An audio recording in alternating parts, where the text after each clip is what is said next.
Greetings, viewers. Thanks for joining me outside today. Going to take a few minutes and go over all of the things that I've done to my 4runner.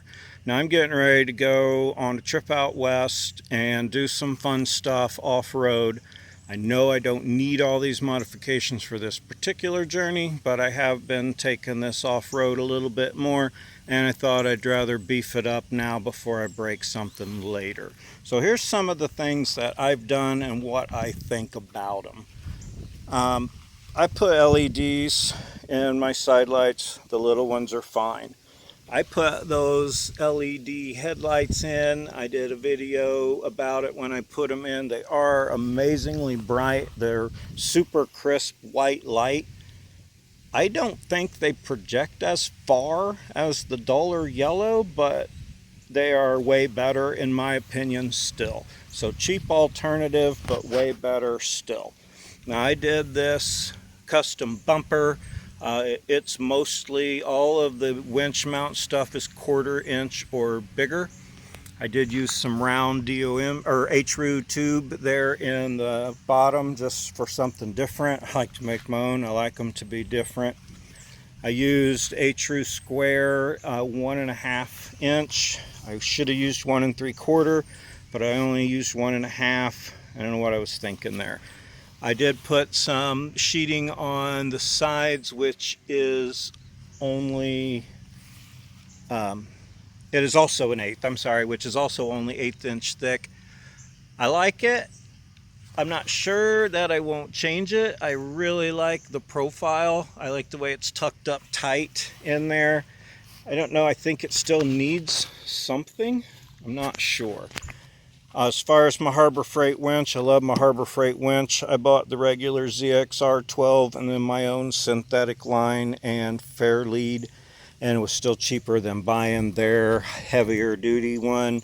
I understand it goes faster than this one, but this one works great. Also added this LED light bar, again on the cheap. That was like a $40 light bar. It does white flood, amber fog. You can have both at the same time, and it does a series of the flashes. I guess the flashes are for like if you need to try and maybe get someone's attention if you're in distress or something. Not sure, but I like it. I did buy the wire harness when I put it on there, and that makes wiring it up so much easier. I'll show you the switch when I get to that. Now this Coastal skid plate kit is a weld together kit. I bought this off of someone else who bought it and then couldn't get anybody to put it in for them. So yay me, because I got it super cheap. Now it comes with the flat piece here and this straight piece here. Your radiator's right behind it. Having it just be flat right there where it could strike something really hard and possibly damage the radiator. I mean, I doubt it. It's pretty beefy. But I wanted to put this angle piece on, so give it a little more an approach, kinda, to, yeah, help not bash. It's the same, or it's also, I think, 1/8 inch thick. This is 3/16, but I had to drill those holes. I made those by just drilling 2 3/4 inch holes and then filing the little space down between them, make the holes overlap like a figure 8. But anyway, you can get to the bolts there. For a special touch, I did go through there and paint that green, but you can't really tell. But if the light was just right, like if I was upside down, you might be able to see green behind those trees. But I digress. Now this Coastal kit is pretty decent. One thing I don't like about it, one, if you were going way hardcore, it's not strong enough, so you can see some of the green back there, but it is plenty strong enough for what I'm doing right now, and it would be great to armor over because it's already cut and made. So if I ever did feel like I needed to beef it up some, I did bend it once, but I did fix that. I'll get to that in a minute. The thing I was going to say I don't like about it is you have to take the whole freaking thing off to drain the oil, or to take the filter off, or it all runs down into the bottom down in here. And then looks like this does all wet and drippy down here because I just changed my oil. So anyway, that's the only thing I don't like. I have this panel here removable so I can go in there to get my filter. But I would, yeah, I don't know what I would do different because you can't really make it any easier to get off. So I'm not faulting them. It's just I don't like the oil dripping onto my skid plate. I used a whole can of brake clean and still didn't get it. So, wah, that's my bitch about the skid plate. But otherwise, it has taken much abuse. You can see where all the oils come down where I took it for a test drive. I did check, nothing's leaking. And but anyway, you can see where the skid plate has taken plenty of abuse, so I do like it. I'm very pleased. I'm glad it's on there. So yeah, happy with it. Just wish it wouldn't do that. And now that I've put that piece on, I'm even happier with it still. Stock CVs, this one I put an aftermarket, was allegedly a Napa heavy duty one, just to see how it would fare. I don't anticipate breaking one in this, but I do have a factory one that I carry in my spare box I'll get to in a minute. I did do the longer anti-sway bar links from a second gen up front because of my 2-inch lift. I have the Old Man Emu 2-inch medium springs. I can't remember their number, but the 2-inch mediums. And the Bilstein 5100s. I believe I am on the lowest perch on this too, because I wanted, yeah, I am, because I can see the other two perch spots in there. So I'm on the lowest point on my perch with the 2-inch springs. New OEM ball joints put in when I redid everything on this truck a few thousand miles ago. All new bushings down here. Now, you know, if you're heavy wheeling, you can weld tabs behind these. Again, I'm not heavy duty wheeling this yet, but going to run these mountain passes and going to Moab, I wanted to make sure I mark these. Now, that's for if I come down hard on it and knock it out of alignment, move one of these alignment cams, I can put it back to where it was set when the fresh alignment was done. So I'll go around before I leave and make sure all those are good and readable, but that's a good thing to do on your front end. Now I've touched on my lift and I love it. By the way, it rides fantastic. The extra weight of the winch and the bumper on the front here is nice. Helps it ride a little better. Thanks Todd for these cool block letter Toyota center caps. I like those. Most all of them have the sombrero in them. These came off of, I think, a 2-wheel drive, 3rd gen that had 15s on it, the 3-spoke kind.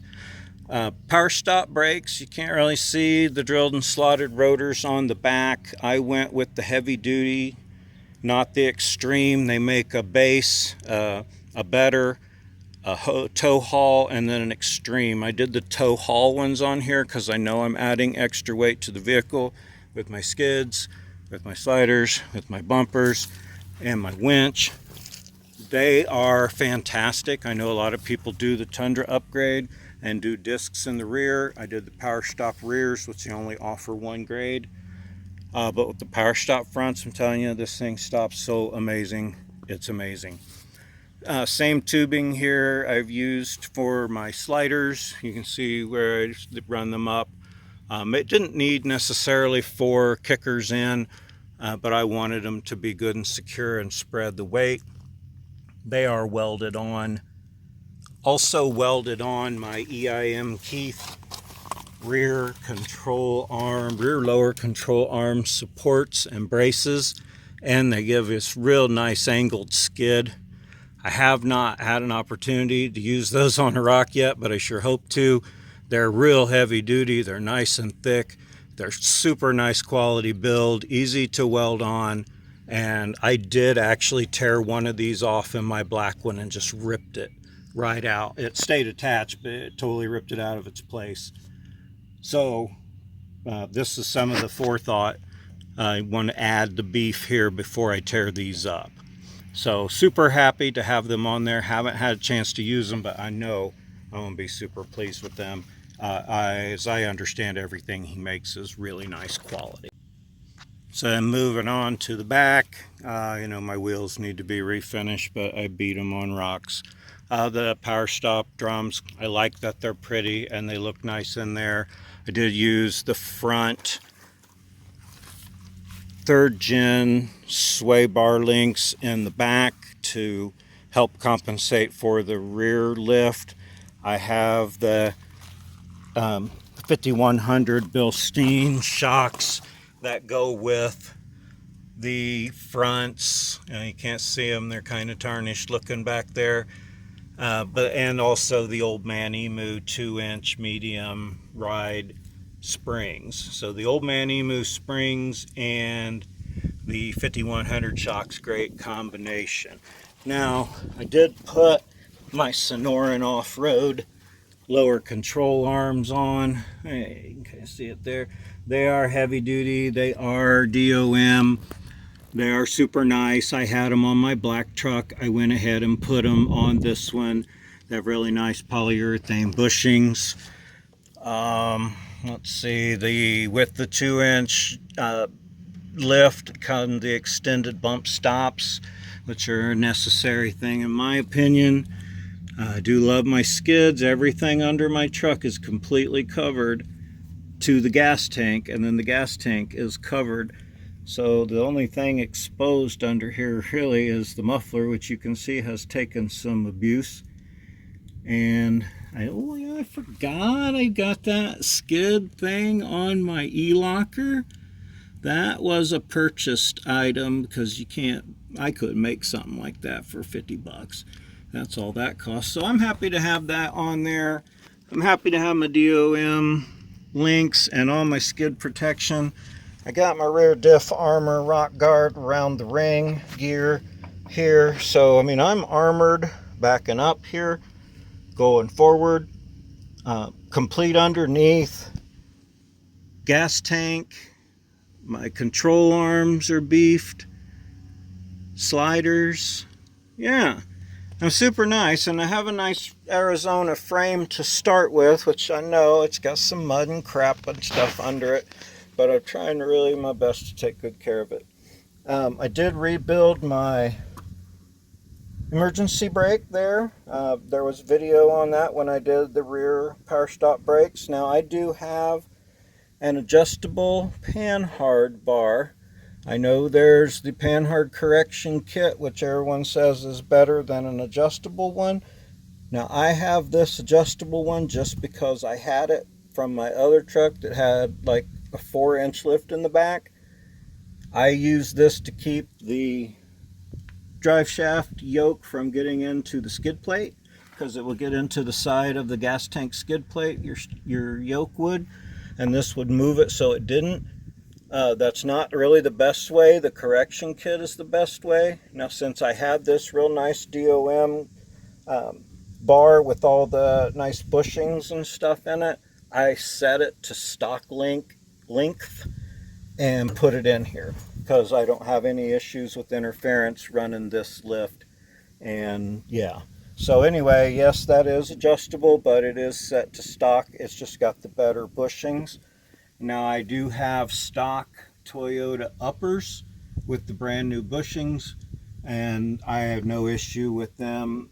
They are pretty expensive, but they're nice and they work just as well as anything else. Never had an issue with that. So anyway, I did end up putting some more bracing under here from the back on my bumper. So I'll get to that. Oh, excuse me. Get up here. I like this slider idea back here in the back. It makes my frame the absolute lowest point. This will definitely protect me from rocker damage. I keep forgetting I have a damaged door there. It's down low and I don't even see it. It is irrelevant to me. I don't care that it is beat up, but I wish it wasn't, but whatever. Save the manuals. My favorite Toyota 4-wheel drive badge. This is off of FJ60. I think the 62 had the same badge. But Anyway, so I put some more braces here. I have towed a trailer. I've towed my car hauler trailer, which is an all steel trailer. So I towed it, and I did put a small vehicle on it and tow it around just to see what happened, and jumped up and down on it, and the bumper was awesome. So I really think it has great strength here in the corner with this little rectangle section. Anyway, I'm pleased with that. Nothing else different on this side. Super nice to have an Arizona vehicle. This thing is almost completely crispy and rust free, which is super nice. Minty, I guess. It's not crispy anymore, it's minty now. I don't mind dents and scratches because I use my truck. Back here in the back, I've gone through this like 7,000 times. I finally decided this was my best. I just used the place where my seat comes back and latches on the side there. I don't know if you could see it. To strap this down. It is solid as can be. Put a rag up there so it don't squeak. Shove my dog blanket behind it. That red bag, I got my 0 gauge jumper cable strapped on there. I like this Molly panel. It really is nice to hold things. Trick I learned from my buddy John. Carry this little air jobby around and blow all the freaking dust out of your cabin. Makes a long dusty wheeling trip a lot more bearable. But I have my knife, my deflator. This is nice because I can put stuff behind it too. I got my saw there, easy access. Again, not really expensive. Bought it in support of a friend's business. I really do like it. It's nice. I put some tape around the latch to keep it from jiggling. I got an emergency kit in there with blankets and raincoats and mirrors and compasses and yeah, that kind of stuff. There's a propane torch head. I got hand towels, glass cleaner, some JB Weld. There's a fold-up shovel in there, wire, fuses, all the things I think I might need. That's a pretty nice place for them. You can really get a lot of good use out of that spot. Of course, a fire extinguisher, nice to have good and handy. The zip tie is just to keep the handle from rattling. It's not so tight that you can't pull this pin out. This, being a 96 vehicle, is not even supposed to have a power port there, but I have a power port there, and it is hot all the time because I wanted this back here and I wanted it to be hot all the time. I keep that back there for necessaries for charging. There's a ground right back there for your taillight harness, so just tap into your ground with one of these. Get them out of the 98 and newer trucks. Tap into the ground right behind it. Take your hot side and just run you a wire all the way down here. Now these wires right here go to your hatch. Across here and under here, they meet up to the body harness. You got to pop this lens off from the back, take 4 screws out, and then this whole panel just pops down on clips. There's one big blue wire under there, the fat blue wire. That's the one you tap into, and then I just run the wire, like I say, under here and down and tie it in right there. That blue wire provides hot power so that this switch here with your key will go window down one way, hatch open the other way. If you ever find one that isn't stuck from the Midwest, they're all jammed and don't work. So, but anyway, that's not important. I was going to put a hatch release and window release back here, but I have never found a use for that, and there are guys who have done that.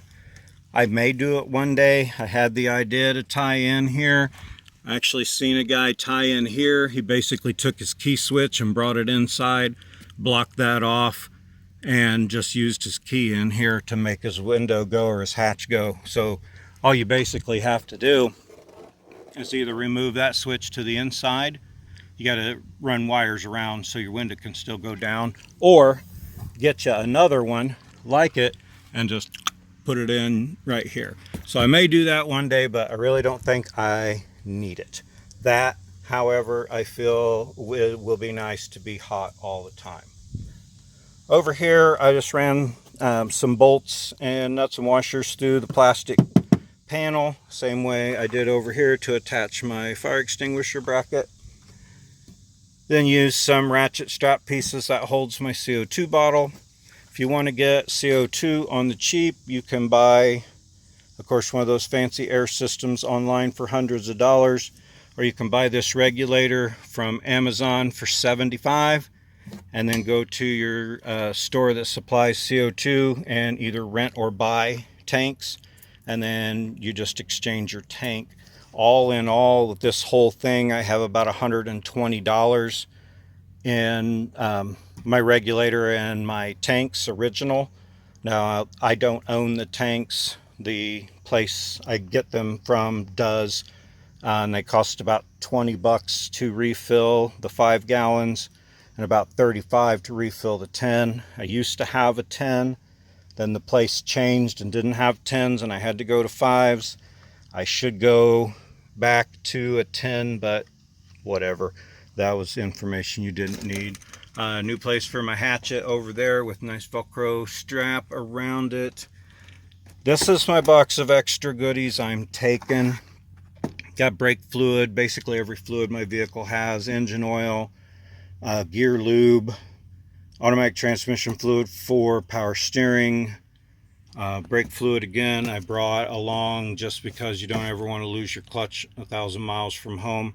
I carry an extra slave and master cylinder because you use clutch a lot, and yeah, that can't hurt. And because, and brake clean and stuff like that.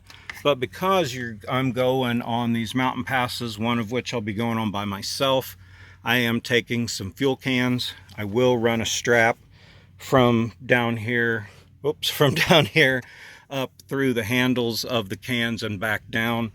Again, I don't ever want anything heavy flying up. That's why everything is nice and secure. You don't want something heavy flying up and hitting you in the head. Although if I roll off a mountain pass, I'll probably have other things to worry about, but still.